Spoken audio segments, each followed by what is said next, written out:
जी अस्सलाम वालेकुम स्टूडेंट्स आज हम फर्स्ट ईयर मैथ्स के एमसीक्यूज़ की एक सीरीज़ स्टार्ट करने जा रहे हैं जिसमें हम सबसे पहले चैप्टर 1 के एमसीक्यूज़ डिस्कस करेंगे। ठीक है, चैप्टर 1 के भी इंशाल्लाह हम 3 वीडियोस बनाएंगे, फिर इसी तरह चैप्टर नंबर 2 की वीडियोस बनाएंगे। ठीक है, एमसीक्यूज़ की, इसी तरह चैप्टर नंबर 3।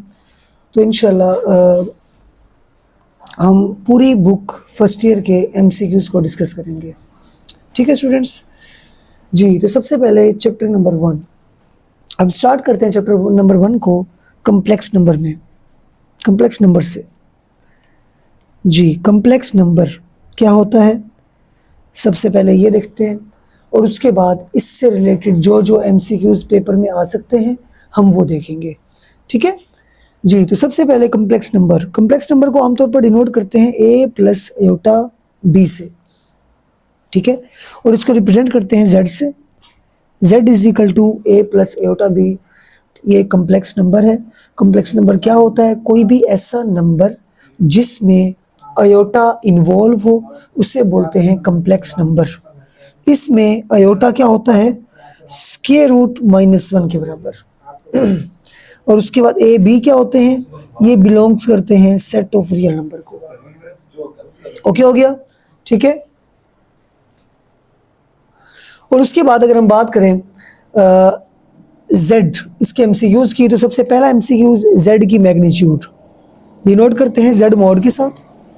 ठीक है, तो क्या होता है इसमें आता है सबसे पहले रियल पार्ट का स्क्वायर प्लस इमेजिनरी पार्ट का स्क्वायर, इसको प्लस करके इसका ले लेते हैं स्क्वायर रूट। तो ये बेसिकली कम्प्लेक्स नंबर की मैग्नीट्यूड आ गई। इसको मैग्नीट्यूड भी कहते हैं,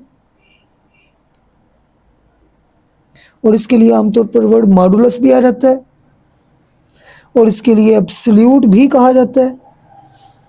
और ये बेसिकली ज्योमेट्रिकली शो करता है किसको? डिस्टेंस को। तो स्टूडेंट्स ये चारों बातें आपको पता होनी चाहिए कि कम्प्लेक्स नंबर, ठीक है, कि जो मैग्नीट्यूड है उसे एब्सोल्यूट भी कहा जाता है, मॉडुलस भी कहा जाता है, और ये ज्योमेट्रिकली डिस्टेंस को रिप्रेजेंट करता है, और नॉर्म का वर्ड भी इसके लिए इस्तेमाल होता है। ठीक हो गया? चलिए उसके बाद कॉन्जुगेट। तो z का कॉन्जुगेट, कम्प्लेक्स नंबर का कॉन्जुगेट कैसे लेते हैं? आयोटा का साइन चेंज करके। ठीक हो गया? चलिए अब उसके अलावा कुछ इंपॉर्टेंट एमसीक्यूज हैं जिसमें सबसे पहले आ जाती है आइडेंटिटी। जी, आइडेंटिटी देखते हैं,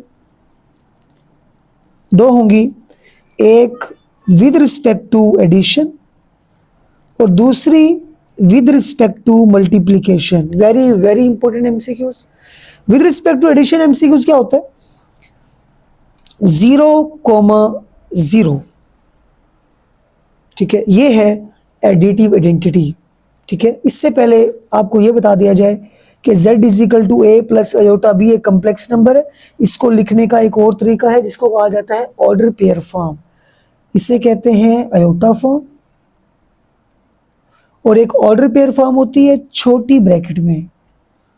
इस छोटी ब्रैकेट के अंदर, ठीक है, पहले लिखते हैं रियल पार्ट, फिर कॉमा, फिर लिखते हैं इमेजिनरी पार्ट। ठीक हो गया? तो कम्प्लेक्स नंबर की एक प्रेजेंटेशन है हमारे पास आयोटा फॉर्म, और ये हमारे पास कौन सी है? Ordered pair form. Ordered pair form. Okay हो गया? तो इसीलिए हमने कम्प्लेक्स नंबर की जो आइडेंटिटी है with respect to addition plus हमने लिखी 0,0, मतलब 0 plus 0 iota is additive identity. Okay, उसके बाद मल्टीप्लिकेटिव आइडेंटिटी की बात करें तो 1,0। ठीक है, ये हमारे पास है multiplicative identity 1 plus 0 iota. Okay student, चलें उसके बाद अगर हम बात करें नेक्स्ट एमसीक्यूज की, तो वो हमारे पास क्या है? उसमें आ जाता है एक इंपॉर्टेंट एमसीक्यूज के 0,1 का स्क्वायर। इसकी वैल्यू बताएं कैसे फाइंड करेंगे? 1,0 का स्क्वायर, इसकी वैल्यू फाइंड करें कैसे करेंगे? ठीक है, तो बहुत आसान तरीका, 0,1 का स्क्वायर, इसको लिखेंगे 2 दफा। बेसिकली ये जो ऑर्डर पेयर लिखे है ना, ये ऑर्डर पेयर कम्प्लेक्स नंबर को रिप्रेजेंट करता है। इसको अगर एयोटा फॉर्म में लिखेंगे तो कैसे लिखेंगे? 0 प्लस एयोटा, इसको लिखेंगे 0 प्लस एयोटा, ठीक है। 0 प्लस एयोटा को लिख सकते हैं अयोटा, इसको भी लिख सकते हैं अयोटा। इनको अगर मल्टीप्लाई करें तो ये बन जाएगा अयोटा का स्क्वायर, जो कि होता है हमारे पास -1। अब देखें जरा, आंसर जो हमारे पास आया वो एक रियल आया है, और इसका इमेजिनरी पार्ट क्या होगा भाई, 0। तो इसको अगर वापस ऑर्डर पेयर में लिखेंगे तो कैसे लिखेंगे, real part comma imaginary part, ठीक है। तो ये इसका आंसर आ गया। ओके स्टूडेंट्स, चलिए अब हम बात करते हैं 1,0 का होल स्क्वायर। तो इसको भी ऐसे लिखेंगे, 1 है real part, 1 plus 0 aorta, 1 plus 0 aorta, 0 लिखे ना लिखे तो ये भी 1 बन जाएगा, और ये भी 1, आंसर आ जाएगा 1। और इसको लिख सकते हैं 1 प्लस 0 एयोटा, और वापस लिखें अगर ऑर्डर पेयर फॉर्म में तो 1,0, तो ये हमारे पास आ जाएगा। ठीक है स्टूडेंट्स, चलें अब उसके बाद हम एक दो एमसीक्यूज और हैं जो डिस्कस करते हैं, ठीक है जी। इसके अलावा हमारे पास कुछ एमसीक्यूज हैं, जैसे कि हमारे पास additive inverse, multiplicative inverse. Additive inverse कैसे फाइंड करते हैं और मल्टीप्लिकेटिव इनवर्स कैसे फाइंड करते हैं,